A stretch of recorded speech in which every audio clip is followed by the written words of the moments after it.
Hello મિત્રો, મને તમારા છેલ્લા વિડીયોમાં સારો રિસ્પોન્સ મળ્યો અને થેન્ક યુ સો મચ એના બદલ.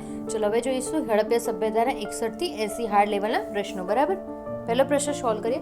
લોથલમાંથી મળી આવેલ તાંબાના કૂતરાની મૂર્તિમાંથી કઈ વિશિષ્ટ પદ્ધતિ બનાવી હોવાનું મનાય છે? આ પ્રશ્નો એવા હશે જે તમારી એક્ઝામમાં આવે જ, મતલબ એક્ઝામમાં આ રીતના પ્રશ્નો આવશે અને પ્લસ આ તમારી નોર્મલ બુકમાં તમને જોવા મળે નહીં. શું આવશે જવાબ?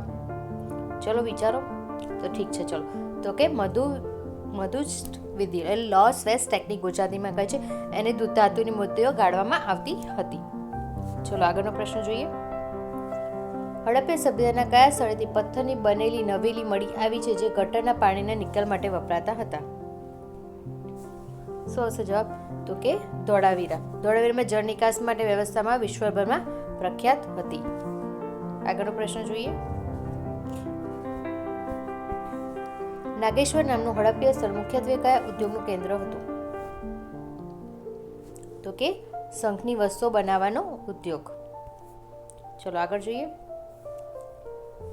સિંધુ ખીણની સભ્યતાનું મોતીધાર નામનું સ્થળ ગુજરાતના કયા જિલ્લામાં આવેલું છે?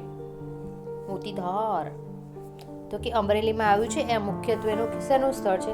તો કે ગ્રામીણ હડપ્પા સ્થળ છે. બરાબર, આગળ જોઈએ. લોથલમાંથી મળી આવેલ 2 મોઢાવાળા રાક્ષસની મુદ્રા કયા પ્રદેશના સાથે વેપારીનો સંબંધનો પુરાવો આપે છે? શું હશે જવાબ? તો કે પર્શિયા એટલે ઈરાન. બરાબર, એમાં શું છે? અખાતના સાથે વેપારના પુરાવાનો આપણને મળી આવેલા છે. આગળનો પ્રશ્ન જોઈએ. ધોળાવીરામાં સિટાડેલ કિલ્લો અને મધ્યનગર વચ્ચે જે મોટું ખુલ્લું મેદાન પડી રહ્યું છે તેનો ઉપયોગ શેના માટે થતો હશે? તો કે જાહેર સભાઓ અને રમતગમત માટે વપરાતું હતું. કારણ કે ધોળાવીરામાં છે જે સ્ટેડિયમ છે દુનિયાનું સૌથી જૂનું સ્ટેડિયમ પણ માનવામાં આવે છે. આગળનો પ્રશ્ન જોઈએ. સોરી ગાઈસ, ખાંસી થઈ ગઈ છે એટલા માટે. ગુજરાતના કયા હડપ્પા સ્થળેથી માટીના વાસણ પર હરણ આબેહૂબ ચિત્ર જોવા મળ્યું છે? શું આવશે જવાબ? તો કે લોથલ.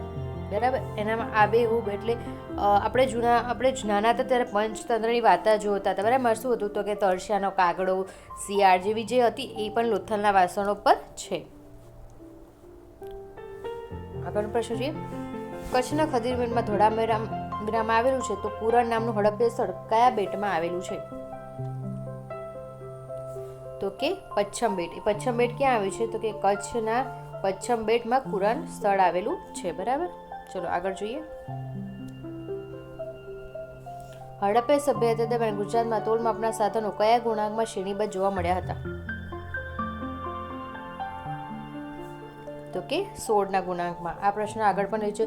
16 છે, 64 છે, 160 છે અને 320ના ગુણાંકોનો ઉપયોગ થતો હતો. ચલો આગળ જોઈએ. ઘોડાદોરો નામનું હડપ્પા સ્થળ રાજકોટ જિલ્લાના કયા તાલુકામાં સ્થિત છે? શું હશે જવાબ? તો કે ધોરાજી. ઘોડોદોરો છે રાજકોટના ધોરાજી તાલુકામાં આવેલું છે. શેના માટે હતું?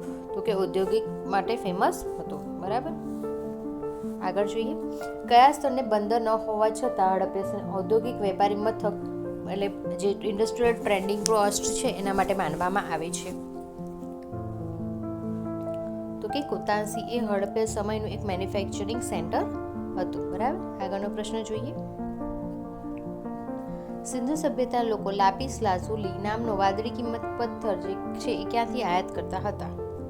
આ પ્રશ્ન બીજી વાર આવ્યો છે. જવાબ તમને આવડવો જોઈએ. તો કે અફઘાનિસ્તાન. આ કિંમતી પથ્થર છે મધ્ય એશિયા વેપાર દ્વારા મંગાવવામાં આવતો હતો. ચલો આગળ જોઈએ. ગુજરાતમાં હડપ્પા સ્થળના અત્તમ તબક્કાના પુરાવો સૌથી વધુ કયા સ્થળેથી મળી આવ્યા છે? આ ઇમ્પોર્ટન્ટ ક્વેશ્ચન છે, કદાચ પૂછાઈ શકે એક્ઝામમાં. તો કે રંગપુરમાંથી. આગળ જોઈએ. એટલા માટે એને રંગપુર સંસ્કૃતિ પણ કહેવામાં આવે છે કારણ કે છેલ્લો વસ્તુ ત્યાંથી મળી આવી હતી એટલા માટે. બરાબર, આગળ જોઈએ. બેગાસરા ખાતેથી કઈ ધાતુ બનેલી કલાકૃતિઓ અને માટીના જે મણકા છે એની મોટી સંખ્યામાં મળી આવેલા છે? મણકા. શું આવશે જવાબ? તો કે તાંબુ. બેગાસરા છે તાંબુની વસ્તુ માટે જાણીતું હતું. તમે તમારી બુકમાં લખી દેવાનું કઈ વસ્તુ શેના માટે જાણીતી હતી. હડપ્પી લોકો દ્વારા ખેતીમાં વપરાતા હળના માટીના નમૂના કયા ભારતીય સ્થળેથી મળ્યા છે? ગુજરાતના પરીક્ષામાં આ અવારનવાર પૂછાય છે, એટલે આપણે મેં લખી બી રાખ્યું છે. આ IMP છે, બરાબર. તમને ના દેખાતું તો ફરી હું બધું રિશેડ્યુલ કરી દઉં છું, બરાબર. આ IMP છે, એટલે આપણે એને શું કરીએ? સ્ટાર કરી દઈએ છીએ. IMP, બરાબર. જવાબ શું આવશે? તો કે બનાવેલી હરવડા હળના માટીના મોડલ પણ મળી આવેલા છે. આગળ પ્રશ્ન જોઈએ. સુરકોટડા ખાતેથી મળી આવેલ અનોખી કળશ દફન વિધિમાં સબ કુવા આકારમાં કબરમાં રાખવામાં આવતું હતું. કેવી કબરમાં રાખવામાં આવતું હતું? શું જવાબ આવશે? તો કે સુરકોટડામાં જે વિશિષ્ટ દફન વિધિ માટે જાણીતું હતું એ અંડાકાર હતું, બરાબર. ચલો હવે આગળનો પ્રશ્ન તરફ આપણે ધીરે ધીરે વધીએ. ચલો, ગુજરાતનું કયું મથક હડપ્પીય કાળનું મજબૂત લશ્કરી મથક હોવાનું મનાય છે? શું આવશે જવાબ? તો કે દેસલમેર. એ મોરાઈ નદીના કિનારે આવેલું છે. તમારે જાણવું હોય તો તમને કહી દઉં. એ મોરાઈ નદીના કિનારે આવેલું મજબૂત કિલ્લાબંધી વાળું સ્થળ છે. ચલો આગળનો પ્રશ્ન જોઈએ.